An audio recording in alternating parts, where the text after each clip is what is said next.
শারীরিক অসুস্থতার দরুন স্বাস্থ্যকেন্দ্রে বসে পরীক্ষা এক মাধ্যমিক পরীক্ষার্থীর। এদিন উত্তর দিনাজপুর জেলার চাকুলিয়া ব্লক স্বাস্থ্যকেন্দ্রেই তার পরীক্ষার বন্দোবস্ত করা হয়। গোয়ালডোব জিকে উর্দু স্কুলের এই মাধ্যমিক পরীক্ষার্থীর সিট পড়েছে চাকুলিয়া হাই স্কুলে।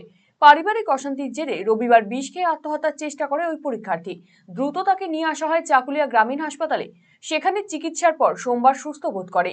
এরপরেই তার আবেদনের ভিত্তিতে এদিন হাসপাতালেই তার ইতিহাস পরীক্ষা দেওয়ার বন্দোবস্ত করা হয়। পর্ষদের নির্দেশাবলী অনুযায়ী হাসপাতালের শয্যায় বসেই পরীক্ষা দেয় সে।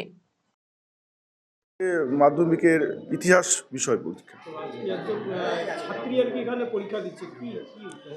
এখানে গত রাতে ওর একটু অসুবিধা হয়ে গেছিলো, ও বিষ খেয়েছিল, তো সেই জন্য হাসপাতালে ভর্তি হয়েছিল। যাই হোক, ও এখন পুরোপুরি সুস্থ আছে। আমাদের ডাক্তারবাবু আমাদের ফিট সার্টিফিকেট দিয়ে দিয়েছেন। ও একটু উইকনেস আছে এবং একটু অসুবিধায় আছে, তাই হাসপাতালে ও পরীক্ষা দিতে ইচ্ছুক। তো হাসপাতালে ব্যবস্থা করে দেওয়া হয়েছে, ও সুস্থভাবে পরীক্ষা দিচ্ছে আর কি।